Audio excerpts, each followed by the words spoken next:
Back in a simpler time, lenses were made out of love.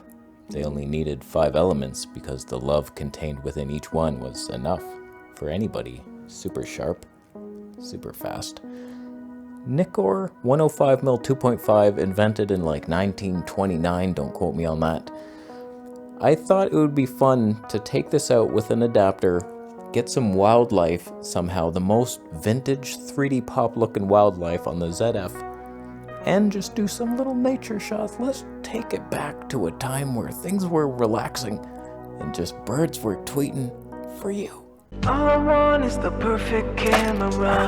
All I want is the perfect camera. So after Viltrox sent me their adapter for Nikon F lenses to Z-mount, and I couldn't stop down the Tonys, and they gave me a firmware that appeared on paper to stop it down, but it didn't actually get darker. So I was like, oh great, construction just started outside. I love when that happens. Our only hope is that this is pointed that way now, and the goofballs in my hallway are just gonna die slowly from the dust they inhale.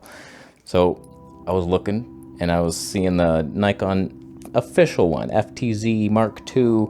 I was like, there's got to be a deal. I found one, pounced on it, and now I can control the Tonys. We can stop it down. I never will, but I could in theory. And the Voigtlander 58mm 24. I mean 1.4, but you can shoot it now at 24. So we went out 4K 60p with a crop Nikon ZF. You can see it. Little guy out there. What's moving? Oh boy. Oh, he's cute. Oh, it's a tiny squirrel. It's like a little red squirrel or something. It looks like a baby red squirrel. It was the cutest thing I've ever seen. So this is the 105mm vintage touch. Everything's manual focus. 2.5. This was actually on the Viltrox adapter. I hadn't even gotten this yet. So let that sink in. But there you have that. And yes, it was sent to me for free. I got it. I've disclosed the sponsorship. My duties are fulfilled as a YouTuber. I wasn't expecting him to bolt off, and I was, oh boy, the Stabe does not love that. I was in digital Stabe as well, because I found without that, it was unusable. But when you actually move, it's not great. I also wanted to see what kind of look we could get if I went out and focused like on a tree. I think it just looks a little soft in this shot for some reason. I did this multiple times in different scenes, and I don't know why it doesn't look in focus, but it's a beautiful image when it's possible that you nail focus, which is never. But like that pop and the color is just so beautiful on this lens. 5 elements, that's all you need. The 3D pop is real, my friend. I saw a bunch of frogs leaping. They were leaping around. No fights. Last time I got a frog fight, I think that was on the Fuji. See, animals perform for Fuji. Nikon, sometimes I got some magical moments ahead, but these frogs were not it. They were too far away. I couldn't tell if anything was in focus. Nothing looked sharp. It was pretty bad. I had an ND filter on for most of it, so it had the mist thing inside, so that's on me. I thought I might need it and be all professional, but it looks worse. This was an interesting moment. I saw something in this pool. I was like, oh, is that a tadpole? And then I heard something in the bush. I was like, what was that? Went over to it. It was a frog. He was frogging his way through life. He didn't move ever again after this until I got closer for another shot, and then he leapt away and I didn't get the shot. Now in this scene, I went much further away, and I tell you, that's what a vintage lens will give you. It's just the pop factor.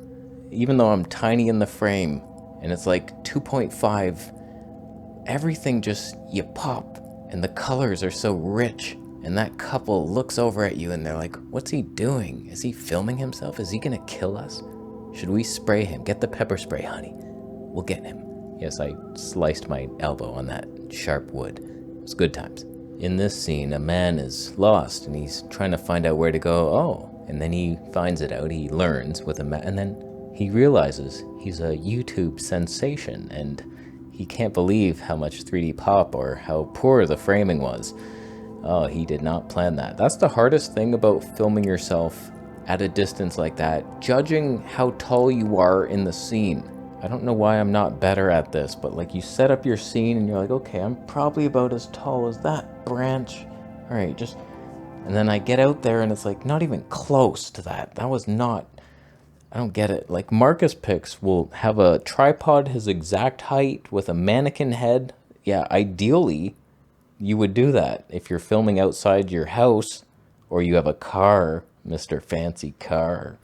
So like I'm walking out in nature, I'm not bringing a mannequin head and an extra tripod. I try to bring a little tripod just to have it. It only goes up to here. But like it's a lot of weight because I'm often doing comparisons with like 2 full frame setups and giant lenses and extra lenses to bring and then 2 tripods minimum and a third one to now measure me. Oh, it's a nightmare. But for this shot, I focused up on a leaf above my head. I was like, okay, focus on that, pan down, and maybe I will be in the shot. And I kind of was. I realized I was underexposed as hell, and then I re-exposed, and I was like, wow. So like that's how you do it. You find something in nature, and you can hide it by like panning out of the scene and then down, but you might misfocus that way. That could be enough to throw off the focal plane, just you panning. Now, I don't mean to alarm you. While this shot itself isn't magical, this was the bird that decided to talk with me. He was up there and I was like, oh, that's a cool shot with the lantern. He's like, do you want a better shot? Because I'll come down there. He flew right in front of me and I was like, oh my God, this is so fun. He was so friendly. And this was like one of the best experiences I've ever had in my life in wildlife. Red-winged blackbird here, and he's just singing and calling to his buddies, and I can hear like all these different little songs he's singing, like they're messages, and he's talking clearly to his partner, to his friends, and you could hear like he would say something and then someone off in the distance was talking back, and they're having a conversation, and he's the elder, he's looking out for everybody, and I'm just like sitting there trying to manually focus as he walks, but Nikon focus is the opposite ring turn to every other lens. You can change it in the menu, but not on manual focus only lenses. Then he tested me. He's like, can you catch this here? Oh, wow. So that's your skill level we're dealing with. Okay, that was not well. You were not prepared for that, but that was cool. That was cool. And then he flew back, and I got some moments. I lined up with the railing this time, and just the pop. Oh, the pop factor was real. So we're in 4K 60. That's a crop, unfortunately, on this Nikon. Frickin' underwhelming performance. So most of it is just crop mode. I can't believe that. If I was on my Sony, I'd be full frame, 200 to 600, be zooming in on him, but he wouldn't have come close to me. That's all we know for sure. He would have saw that Sony and be like, no. So like they like Nikon, they like Fuji. Sony, no. But it was a really cool moment there, just listening to him talk to his friends, and I'm just practicing, trying to manually focus on him, and he's like coming in different positions and walking very slowly, and I tried 4K without the 60p. I was like, oh, what's it look like full frame? I was like, it's better. And then he did this magical thing, and I got it, but it wasn't slow like it should have been. Here, he's about to do it. He's gonna do it. Wow, hey. Oh man, can you imagine if I would have got that in 480 frames per second? But no, 4K 24p with jittery shutter speeds. That's what we got, that little magic trick. Oh, can't get that one back. But the night was still. The peace was ours. The moon in our dome, lighting our earth with cold, decaying energy. You can measure the shadows, they're warmer than the moonlight, proving that it's not reflecting the sun's light, that it's its own light. The sun, you can see, was brilliant in the sky. I couldn't believe how magical it looked, even though there was not one color in the scene. And I was at ISO 91416. I even saw a guy playing a frickin' clarinet, maybe, in the park. I was like, wow, look at that.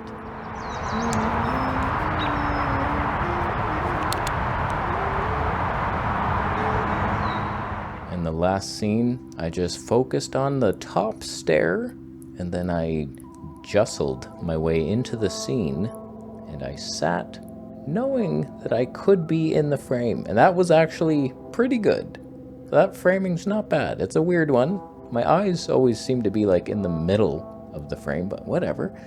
It's a beautiful scene. That lens, 105mm, it's sharp. It's like plenty sharp to consider that it was made in like the 20s with 5 elements only, and it was 200 Canadian dollars. It's like, how do you beat that thing? In my opinion, it destroys the 85mm 1.2 in a lot of ways. It's just when I'm out in nature, I often miss the focus. So like all of my comparisons are like, oh, it's a little soft, because I missed focus somehow. I focused on the tripod, it's like, boom, I think I got it. And then I moved the tripod and I'm not where it should be. And it's hard. It's a hard thing, but when you get it, it's rewarding. I love this long compression telephoto nature scene. Then you go in there and you talk. It's fun. But now that I have the FTZ adapter, I of course debate like what kind of vintage Nikon G lens could I get. The only ones that appeared exciting to me were the 28mm 1.4, possibly the 85 1.4 or the 105 1.4, but I have the 105 2.5 and I just gushed over it. It's amazing. So why would I want an autofocusing version of that, heavier, expensive? But the 28mm, I could totally see replacing this lens right now. Imagine we just switched to 1.4. It'd be like, holy cow, vintage touch. It's a lot heavier and like stupid expensive still. Nikon G glass is like insanely high. Like any of them are like 3,000 new. It's like, how? What the hell happened? So, whatever. Beautiful lens. Beautiful little system. Nikon. Not bad. We'll see what that Z6 III offers.